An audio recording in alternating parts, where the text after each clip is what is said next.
There's a story one of my colleagues shares, and she talks about one of her first churches, and she says, our church was a vibrant community of people with and without housing.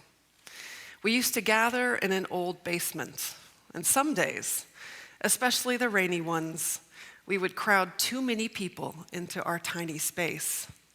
On such busy days of ministry, she said, my church had a smell to it. The combined scent of damp socks and worn-out sneakers, drying jackets and sweat-stained t-shirts, bathrooms used as showers, coffee percolating, and the remnants of cigarettes just smoked. Our crowd, our church, had a smell to it, the pungent, sweet smell of human life itself. She also said, sometimes I think we would like to sanitize or avoid those smells, because what we can perceive with our senses can also remind us of where life hurts.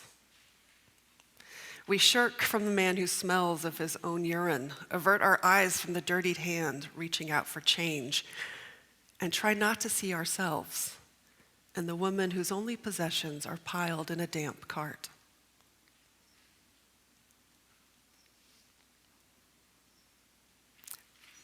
Sometimes we do want to avoid those smells and sights for our own discomfort and the places in our lives that hurt. You know, I have a lot to say right now about mothering because I've been doing it for almost 8 months. Thank you. And I've learned a lot in these almost 8 months about bodies, little ones, as well as my own. Not that I wasn't familiar with having one before, but my idea of what an appropriate amount of stink or smell or just grossness, personal space has been shifting. Even just this weekend, as our little one has had her first real illness, I cheered as she hacked this slimy goo right onto me. And I was like, yeah, get it out of your system. That was great. And I will never forget our 4 diaper change day. It was actually a moment. It was like 20 minutes. It was a couple months ago. And I changed this diaper, was like, whoa. And I put it away, and before I could get her into her clothes, came another round. And then this just kept going on, and I started to lose counts of how long I had been standing there trying to get her ready to go on to the next thing. We could talk about throw up, but you're getting those of you that have kids are all like, yeah, we have those stories too. Yeah, it's a new relationship, as I say, with bodies.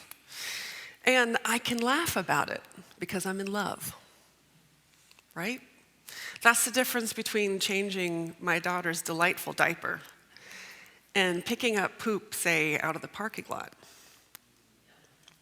Yeah, it's a different relationship to the body that gave the gift, shall we say. And all of us have needs, and we are all embodied creatures. And we are lucky to be Christian because we believe in the incarnation. You recall that word?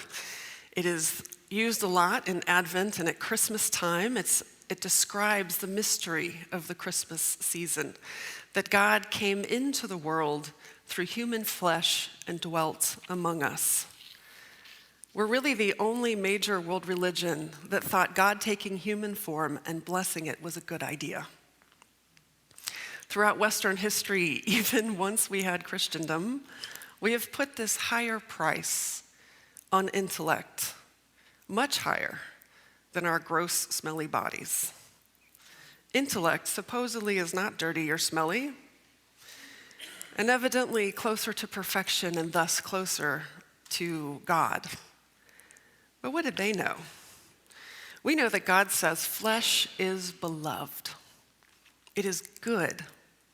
It is God-like. And if it's good enough for God, well, it should be good enough for me and for us. I am not a spiritual being having a bodily, a human experience. Our faith says that this enfleshed experience that we're all in is our spiritual experience. They are one and the same. You can't have one without the other. We can't separate ourselves out. God did not put it all together and say, there's a little bit of this inside of that. God put it all together and said, perfect. And so our flesh is to be honored, all of it. Even the smelly parts and the rashes and the differently abled and the differently shaped. We are so diverse. And God blesses all of us in all of our many forms.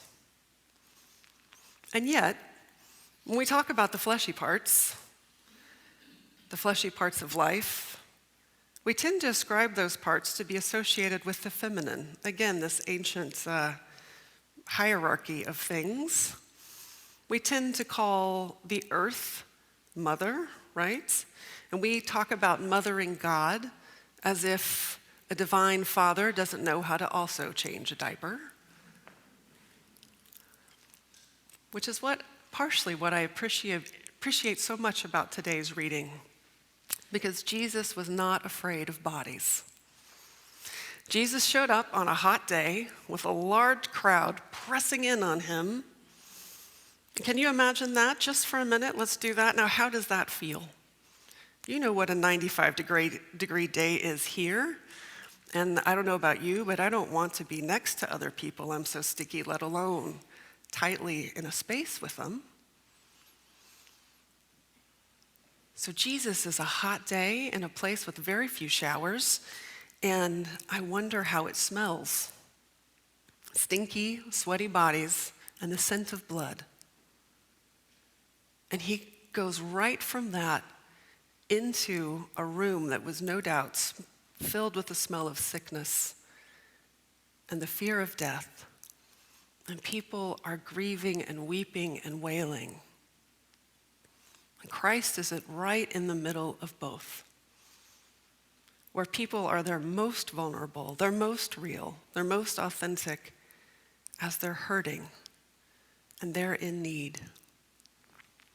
And Jesus is right there and offers his healing presence. And this is good news.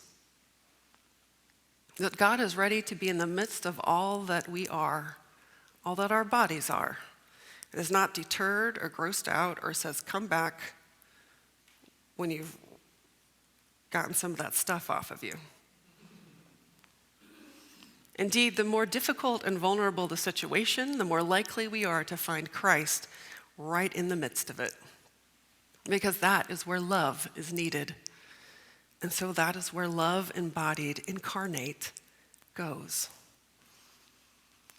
Love is a verb, just like mothering.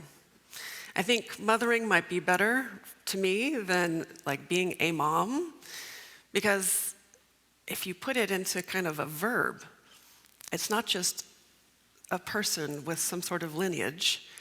It's a person who is caring for others, looking out for others, and helping someone else grow. And that's how we know someone's a good parent, isn't it? We watch their actions, we listen to their words. The same is true for those of us following Christ. Where are the disciples of Christ? They are out, they're loving, they're serving, doing the work of love as a verb. Love caretakes and blesses each and every part of the beloved person in front of them. So let's talk about that for a minute. Who are those who are caretaking and loving as a verb?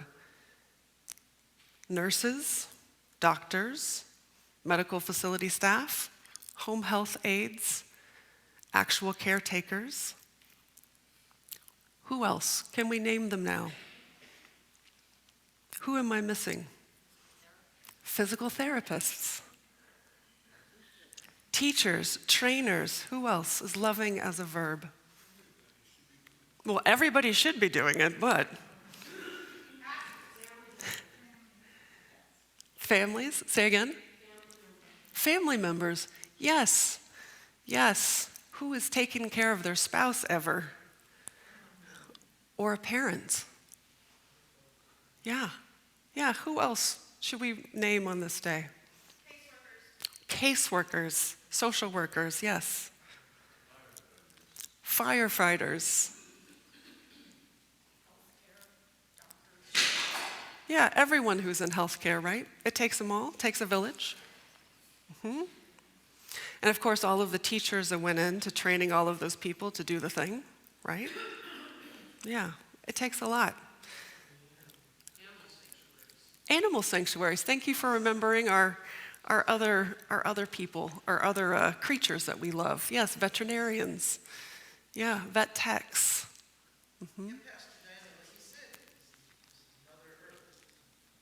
That's right, and people take care of the mountains. We should add forest rangers and park personnel.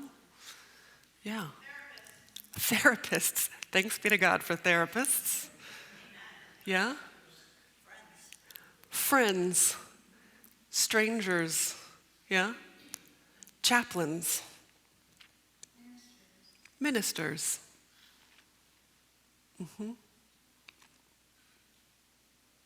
Yes, let us give thanks for all of these people and all that we may have forgotten, to witness to love with a capital L, who take care of us and all of our needs.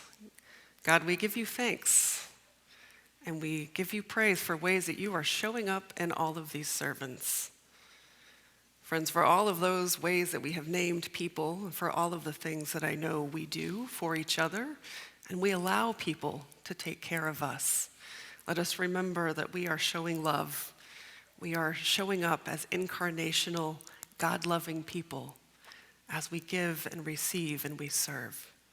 Thanks be to God. Amen.